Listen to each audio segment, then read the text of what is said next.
விருத்தாசலம் நகரில் வாழும் லட்சக்கணக்கான மக்களுக்கு மட்டும் 2004ஆம் ஆண்டை அடிப்படையாக கொண்டு 2019ஆம் ஆண்டு வரை இன்டர்மீடியட் ஸ்டேஜ் மற்றும் 2034ஆம் ஆண்டு வரை ஃபைனல் ஸ்டேஜ் என திட்டமிட்டு விருத்தாசலம் நகர பாதாள சாக்கடை திட்டம் 23.60 கோடி செலவில் தயாரிக்கப்பட்டது.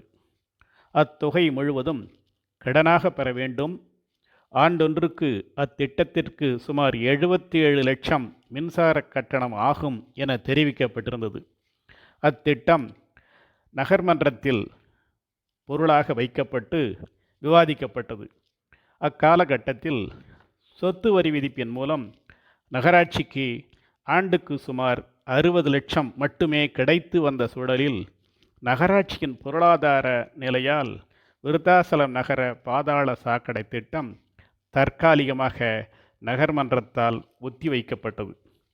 30/6/2017 அன்று தமிழ்நாடு உள்ளாட்சி அமைப்புகள் முறைமன்ற நடுவர் அவர்கள் முன்னிலையில் நடைபெற்ற கூட்ட நடவடிக்கையின் போது விருத்தாசலம் நகராட்சியை பொறுத்தமட்டில் 2014-2015 முடிய தணிக்கை முடிந்து அறிக்கை பெறப்பட்டுள்ளன என்றும் 2014-2015 முடிய, அதாவது 1074-75 முதல் 2014-2015 முடிய 2467 பத்திகள் நிலுவை உள்ளன என்றும் அவற்றில் ரூபாய் 206 கோடியே 36,16,332 ரூபாய் நிதி இழப்பு எனவும் குறிப்பிடப்பட்டது.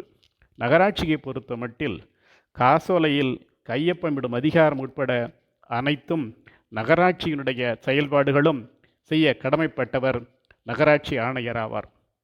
ரூபாய் 206 கோடியே 36,16,332 ரூபாயையும் 2015ஆம் ஆண்டுக்கு பிறகு விருத்தாசலம் நகராட்சியில் உருவாகியுள்ள வருவாய் இழப்புகளையும் போர்க்கால அடிப்படையில் நகராட்சி ஆணையர் வசூலித்து விருத்தாசலம் நகர பாதாள சாக்கடை திட்டத்தை நிறைவேற்ற முன்வருவாரா? விருத்தாசலம் நகராட்சிக்கு நேர்மையான நகராட்சி ஆணையர் நியமிக்கப்படுவாரா? கடின உழைப்பின் மூலம் பொருள் ஈட்டி பல்வேறு வரிகளை நகராட்சிக்கு செலுத்தி வரும் விருத்தாசலம் நகர மக்கள் விழிப்புணர்வு பெறும் நாள் எந்நாளோ? குறிப்பாக விருத்தாசலம் நகர்வாழ் நூற்றுக்கணக்கான வழக்கறிஞர்களில் யாரேனும் ஒருவராவது இதில் கவனம் செலுத்துவாரா?